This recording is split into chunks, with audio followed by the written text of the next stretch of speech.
राजनीतिक संगठन किस मुद्दे को कब उठाएंगे, ये उनके नफे नुकसान का मामला होता है। इसलिए राजनीतिक दलों पर मेरा कोई ऐसा विश्वास नहीं है कि राजनीतिक दल इस देश की तकदीर बदलेंगे। आप दुनिया में एकमात्र ऐसे समाज हैं जो ये समझते हैं कि सरकार बना देने के बाद देश की तकदीर बदल जाएगी। मेरा मानना है कि जब तक राष्ट्र नहीं बदलेगा तब तक सत्ता का चरित्र नहीं बदलेगा। इसलिए आज हम जब ये नारा लगाते हैं जय श्री राम, तो मेरी आपसे दोनों हाथ जोड़ के विनती है,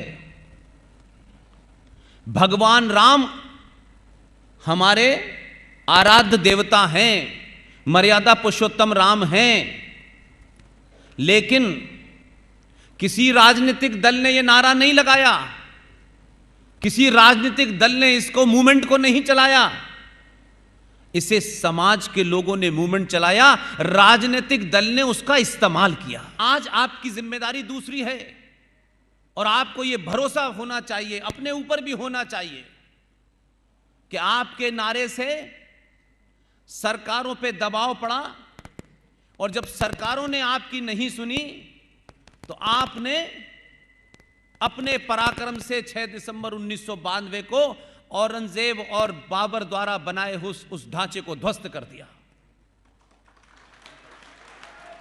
उस ढांचे पे किस राजनीतिक दल को लाभ हुआ नहीं हुआ यह महत्वपूर्ण नहीं है।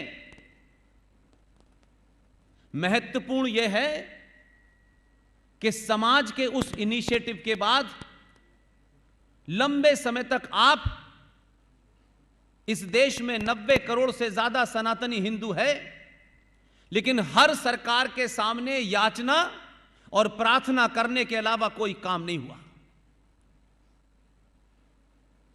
और आपने भी अपने 70 सालों में अपना नेता कैसा हो, हमारा नेतृत्व कैसा हो, आपने कभी उससे राष्ट्र के बारे में कुछ मांगा ही नहीं। आपकी सारी राजनीति सिर्फ इस बात पर टिकी हुई है कि हम उसे वोट देंगे जो 2 रुपए किलो चावल और 1 महीने की बिजली मुफ्त कर देगा, कुछ जीएसटी कम कर देगा, कुछ इनकम टैक्स में छूट दे देगा, कुछ हमारी जाति के 2 मंत्री बना देगा, कुछ हमारी जाति के 2 लोगों को कुछ पुलिस में नौकरी दे देगा। दुनिया की सबसे पुरानी सभ्यता,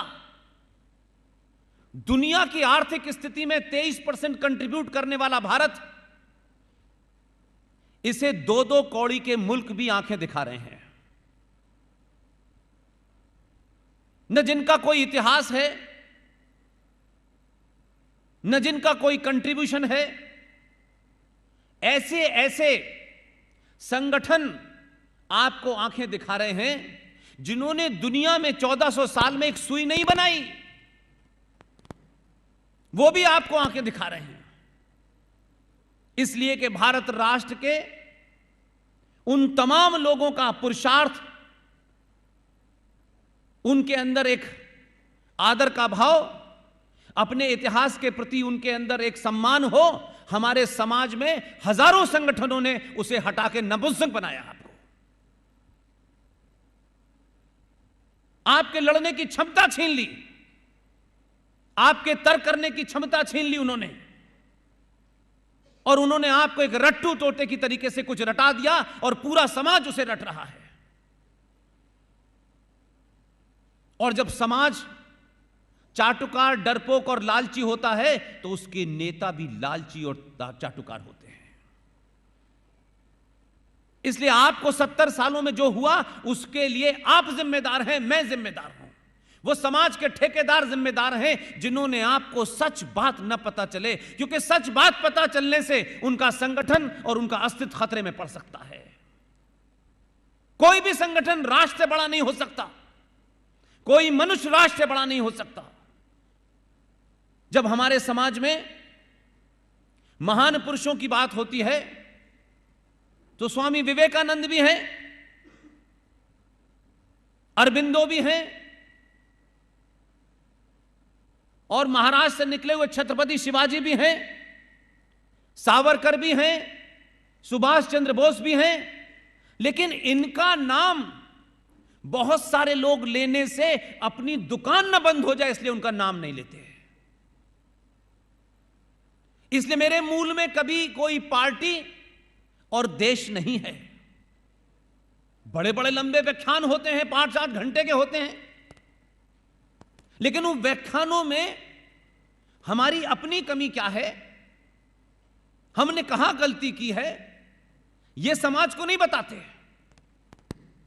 इसलिए आप जब यादव होके, ठाकुर होके, बनिया होके, ब्राह्मण होके, ऊंची जाति नीची जाति के नाम से वोट देते हैं तो आपको लुटेरे और चोर नेता मिलते हैं।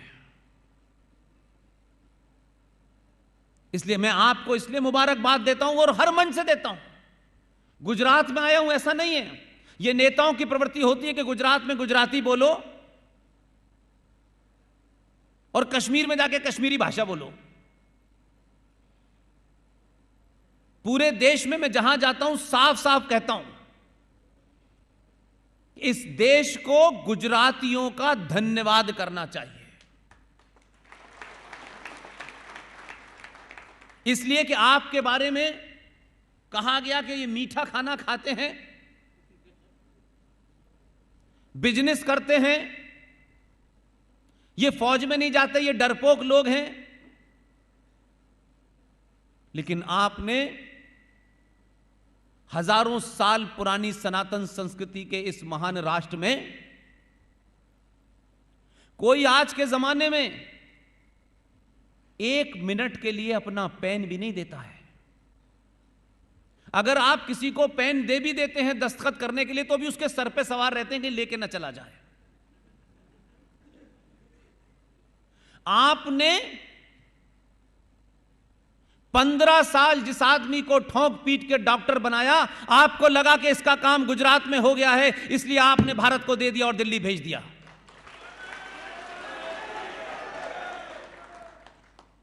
और ये दिल, ये जो आपने परोपकार किया है, एक बार नहीं किया।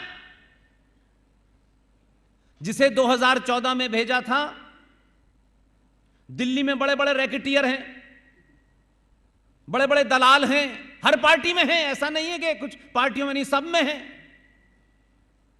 उन दलालों ने सोचा कि ये खिचड़ी खाता है, खाकड़ा खाता है, इसको हम बताएंगे क्या खाना है। लेकिन आपने इतना ठोंक पीट के भेजा कि दिल्ली के बड़े बड़े लोग ये सोचने लगे करें क्या। तो जब उन्हें कुछ नहीं मिला तो भारत सरकार ने जो उन्हें अवार्ड दिए थे वो लौटा दिए। गुस्सा आया तो उन्होंने अवार्ड ही लौटा दिए। फिर अवार्ड खत्म हो गए, अब क्या करें। तो कभी वो पाकिस्तान में जाके डराते हैं, वहां की आईएसआई से कहते हैं भाई हमारी मदद करो, इसे हटाओ, हमसे तो हट नहीं रहा ये। और ये सिलसिला चला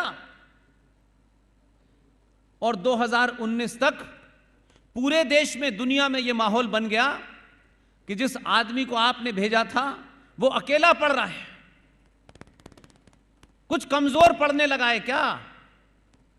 आपने उसकी हिम्मत बढ़ाने के लिए 2019 में दूसरा भी भेज दिया।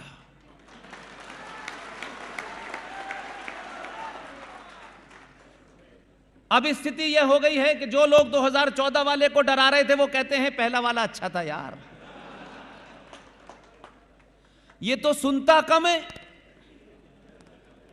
और मारता ज्यादा है। इस सिलसिले को गुजरात का एक एक नागरिक याद रखे कि जब तक आपके शरीर में जान है तब तक हर 5 साल के बाद इससे भी बड़ा खतरनाक भेजिएगा, ये रोकिएगा मत। और पूरे देश के तमाम लोगों को जो राजनीति के अपने आप को चाणक्य समझते हैं, आपकी देखा देखी भारतीय राजनीति में एक होड़ लग गई है, एक रेस लग गई है। उसी का परिणाम है कि जो लोग ये समझते थे कि दिल्ली का रास्ता उत्तर प्रदेश होके जाता है, आपने उत्तर प्रदेश वालों को मजबूर कर दिया ऐसा चुनना जो ये कहता हो कि जिस भाषा में समझोगे उस भाषा में समझा दूंगा। इस पुरुषार्थ को कमजोर मत पड़ने देना, क्योंकि ये कई सौ सालों के बाद जगा है और कोई दलाल, कोई चाटुकार आपके बीच में आए और नए नए ज्ञान देने लगे, उसको अपने बीच से अलग थलग कर दीजिएगा। 700-800 साल के बाद आपको अपने होने का बोध हुआ है। आपकी ये माताएं बहनों के सम्मान की बात होने लगी है।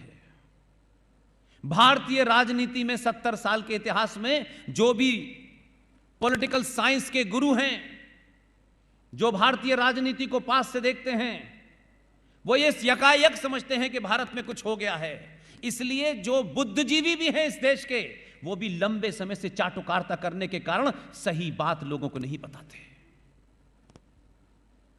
आप कहेंगे ये सब कैसे हो रहा है? इसका एक ही कारण है, सिर्फ एक कारण है।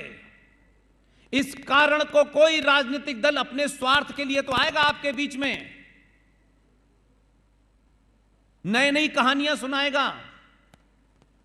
इस राजनीति के केंद्र में 900 साल के बाद पहली बार भारतीय हिंदू आया है। भारत में राजनीति होती थी, हर पार्टी सबसे पहले यह कहती थी हम मुसलमानों को 2 बकरियां देंगे, चावल देंगे, बिजली का बिल देंगे, मकान देंगे, फला देंगे, ढिमाका देंगे। हर आदमी को अल्पसंख्यक का बुखार चढ़ गया था। कोई पार्टी, साफ शब्दों में कह रहा हूं मैं, किसी पार्टी में यह हिम्मत नहीं है कि वो ये करे कि हम सत्ता में आएंगे तो इस देश में जो बहुसंख्यक है 90 करोड़, उसके हितों को पहले सुरक्षित करेंगे। जो इस देश में सबसे ज्यादा जीएसटी देते हैं, जो इस देश में सबसे ज्यादा इनकम टैक्स देते हैं, उनके हितों की बात नहीं होती। उनसे कहा जाता है कि आपका नारा है हम दो हमारे दो, लेकिन वोट किससे लेते हैं? जो कहते हैं हम दो बाकी तुम गिन लो। भारतीय राजनीति के केंद्र में पहली बार सनातनी हिंदू आया है, इसलिए तमाम आपके डिफरेंसेस होंगे इलाके के नाम पे, जाति के नाम पे। जाति होना कोई बुरी चीज नहीं है, क्योंकि जाति हमारे यहां सामाजिक व्यवस्था थी। जाति कोई हमारे शास्त्रों की व्यवस्था नहीं थी। और आपको शायद नहीं पता यह बात, भारत में जातिगत जनगणना पहली बार अंग्रेजों ने कराई थी, हमने नहीं कराई। क्योंकि वो यहां राज करने आए थे, तो वो उस फॉल्ट लाइन को ढूंढ रहे थे कि कैसे इनको अलग अलग कर दिया जाए ताकि इनकी सामूहिक शक्ति कमजोर हो जाए। और आज जाति के नाम पर, जाति के अंदर जाति के नाम पर, गोत्र के नाम पर राजनीति किसने की? 90 करोड़ सनातनी हिंदुओं ने की।